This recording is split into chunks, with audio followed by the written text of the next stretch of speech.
दोस्तों सबसे पहले तो जरा इन फोटोज को देखिए। क्या आप जानते हैं कि यह कौन सी कार है? फरारी, लंबरगिनी या फिर बुगाटी? नहीं दोस्तों, यह है भारत की पहली सुपर कार डीसी अवंती, जिसे साल 2012 में दिल्ली ऑटो एक्सपो के दौरान सदी के महानायक कहे जाने वाले अमिताभ बच्चन के द्वारा लॉन्च किया गया था। 30 लाख की कीमत वाली इस सुपर कार को दिलीप छाबड़िया ने डिजाइन किया था और इसकी top speed 200 kilometre per hour से ज्यादा की थी। लेकिन अफसोस की बात यह है कि साल 2015 में जब इसे बेचने के लिए मार्केट में उतारा गया, तब ये सुपर कार ब्रांड अगले 5 सालों में महज 127 कार से बेच पाया और थक हारकर इसके प्रोडक्शन पर रोक लगानी पड़ गई। और दोस्तों, जिस मार्केट को ऑडी, फरारी और लंबरगिनी जैसे ब्रांड डोमिनेट करते हो, वहाँ किसी भी नए प्लेयर के एंटर करने के साथ ही उसके दिवालिया होने की जर्नी शुरू हो जाती है। लेकिन अब सवाल उठता है कि जिस इंडियन मार्केट में टाटा, महिंद्रा, मारुति सुजुकी जैसे बड़े ब्रांड्स हैं, वहाँ हम लोगों को अभी तक कोई बड़ी सुपर कार क्यों नहीं मिल पाई, और वो कौन से रीजंस है जो कि महिंद्रा को भारत की पहले सक्सेसफुल सुपर कार कंपनी बनाने के रेस में सबसे आगे खड़ा करते हैं। सब कुछ डिटेल में जानेंगे आज के इस वीडियो में। दोस्तों, क्या आपको पता है हमारे देश में 169 बिलियनियर्स हैं और इस मामले में हम अमेरिका और चाइना के बाद तीसरी नंबर पे आते हैं। इसके अलावा भारत में करीब 8 लाख लोग ऐसे भी हैं जिनकी नेटवर्थ $1 मिलियन से ज्यादा की है। और द हिंदू के इस आर्टिकल के अकॉर्डिंग भारत में 1,69,000 लोग ऐसे हैं जो कि साल में 1 करोड़ रुपए से भी ज्यादा की कमाई करते हैं। अब देखा जाए तो 2022 में हमारे देश में करीब 38 से 39 हजार लग्जरी कार्स बेची गई थी, जिनमें मर्सिडीज बेंज, BMW और ऑडी का सबसे बड़ा शेयर था।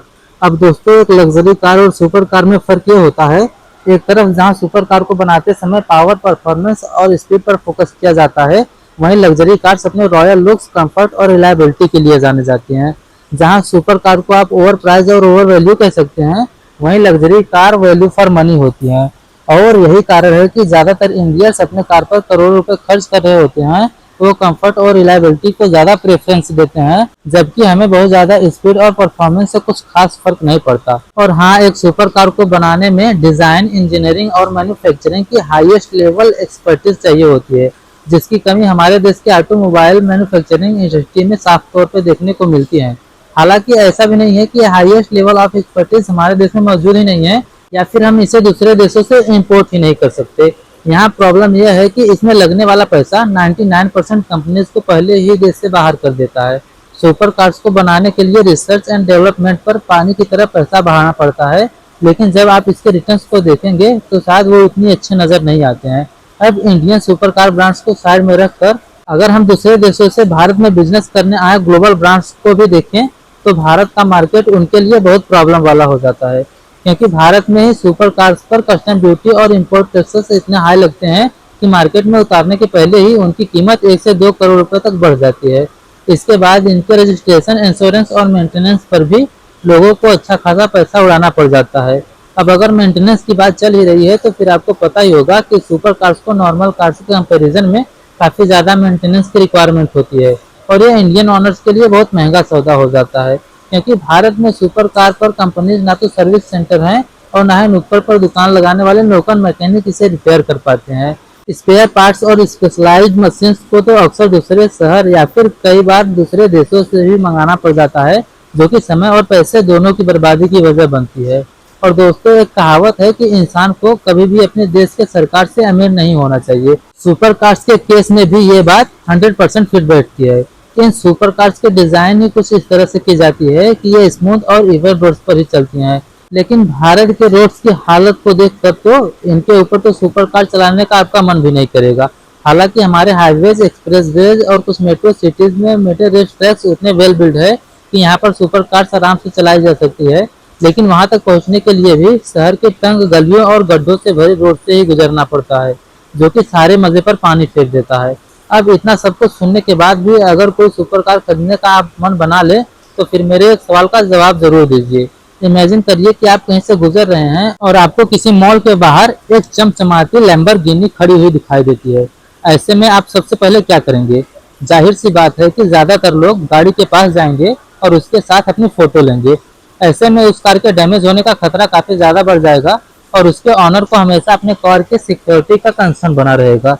सुपर कार्स बेवजह का अट्रैक्शन ग्रैब करती हैं, जो कि ज्यादातर केसेस में ऑनर्स के लिए एक बड़ी प्रॉब्लम बन जाती है।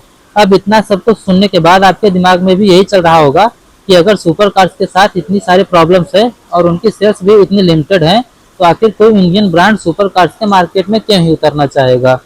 तो दोस्तों आपको बता दूं कि सुपर कार्स कस्टमर के उस सेगमेंट को सर्व करती हैं जिनका सोशल स्टेटस बहुत हाई होता है, और इसी वजह से इनको बेचने वाले ब्रांड्स की मार्केट वैल्यू भी बहुत ज्यादा बढ़ जाती है। अब अगर हम भारत के टॉप 3 कार मैन्युफैक्चरिंग कंपनीज को देखें तो फिर मारुति सुजुकी ने अफोर्डेबल कार सेगमेंट को पकड़ा हुआ है, जिसकी वजह से वह सुपर कार के मार्केट में उतरना पसंद नहीं करेंगे। दूसरी ओर है टाटा, जिसके पास जगुआर और लैंड रोवर जैसा लग्जरी कार ब्रांड्स हैं, और वो भी प्रॉपर सुपर कार मार्केट में एंट्री करने के मूड में नहीं लग रहे हैं। लेकिन महिंद्रा के पास कुछ ऐसे ब्रह्मास्त्र हैं जो कि इसे इंडियन सुपर कार मार्केट का पहला सक्सेसफुल प्लेयर बना सकता है। इसमें पहला फैक्टर आता है भारत में सुपर कार्स के बढ़ते डिमांड। अब आप कहेंगे कि अभी तो मैं सुपर कार के डिमांड को लिमिटेड बता रहा था और अब मैं कह रहा हूं कि इसकी डिमांड बढ़ रही है। अब दोस्तों इसे आप बुगाटी के सुपर कार के एग्जांपल से समझ सकते हैं, जिससे कि भारत में शायद 1-2 लोग ही ऑन करते होंगे। इसकी न के बराबर डिमांड होने की वजह से कंपनी इंडियन मार्केट में एंटर होने की तो ट्राई भी नहीं कर रही है। लेकिन वहीं अगर आप हमारे देश के किसी सर्टिफाइड सुपर कार डीलर पर नजर डालिए तो उनके पास Audi R8, Lamborghini, Mercedes Benz और फोर्ड मस्टैंग जैसे सुपर कार्स हमेशा ही आउट ऑफ स्टॉक रहती है। रीजन है नॉर्मल सुपर कार्स और प्रीमियम सुपर कार्स के बीच का प्राइस डिफरेंस। पैंडेमिक के बाद ज्यादातर सुपर कार कंपनीज ने यह एस्टिमेट लगाया था कि भारत के लोगों की फाइनेंशियल कंडीशन अनस्टेबल होगी और वो ज्यादा सुपर कार्स खरीदना पसंद नहीं करेंगे, लेकिन रियलिटी में इसका बहुत अपोजिट देखने को मिलता है। साल 2021 में करीब 69 कार बेचने के बाद से 2022 में लैम्बोर्गिनी की सेल्स 92 पहुंच गई थी, और 2023 के लिए उन्होंने 100 कार सेल करने का जो टारगेट रखा था वो इस साल के पहले क्वार्टर में ही कंप्लीट हो गया। लैम्बोर्गिनी के अलावा पार्ट्स ऑफ फरारी जैसे सुपर कार के सेल्स में हाइक देखने को मिला है। और दोस्तों सेल्स में उछाल आने का जो मेन रीजन है वो है भारत में इंटरनेट रिवॉल्यूशन आने के साथ साथ बढ़ते मिलेनियर्स की संख्या, जो कि सुपर कार्स खरीदकर सोशल मीडिया पर शो ऑफ तो करना चाहते हैं, लेकिन बुगाटी जैसे प्रीमियम सुपर कार्स को एफर्ट नहीं कर सकती।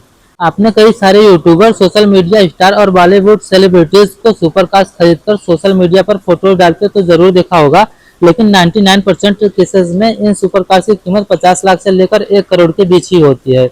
मतलब यह सुपर कार्स प्रीमियम सेगमेंट में नहीं बल्कि अफोर्डेबल सेगमेंट में आती है। भारत में अफोर्डेबल सुपर कार की डिमांड काफी तेजी से बढ़ रही है और महिंद्रा इसका भरपूर फायदा उठाना चाहेगा। लेकिन अब सवाल आता है कि आखिरकार हम इंडियंस महिंद्रा की ही सुपर कार को क्यों खरीदेंगे। तो दोस्तों यहाँ पर आता है हमारा दूसरा फैक्टर, जो है ब्रांड इमेज और ट्रस्ट का। आप खुद ही बताइए कि मार्केट में कई सारे अफोर्डेबल स्मार्टफोन होने के बावजूद भी लोग आईफोन को ही खरीदना क्यों पसंद करते हैं। अब इसका एक जवाब तो शो ऑफ हो सकता है, लेकिन आईफोन की सिक्योरिटी और एप्पल के ब्रांड का ट्रस्ट इतना ज्यादा है जो कि लोगों को आईफोन खरीदने पर मजबूर कर देता है। अब जब आप महिंद्रा का नाम सुनते हैं तो आपके मन में ट्रस्ट, पावर और सिक्योरिटी की फीलिंग आती है, क्योंकि हमारे देश में यह कंपनी इंडियन आर्मी के व्हीकल्स भी मैन्युफैक्चर कर रही है और महिंद्रा थार जैसे कार से ऑफ रोडिंग में भी धमाल मचा रही है।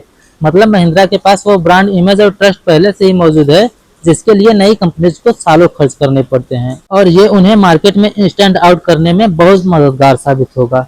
पिछले करीब 10 सालों में महिंद्रा के द्वारा लिए गए कई सारे फैसले इस बात की ओर इशारा करते हैं कि जल्द ही महिंद्रा सुपर कार के भी मार्केट में कूदने वाला है।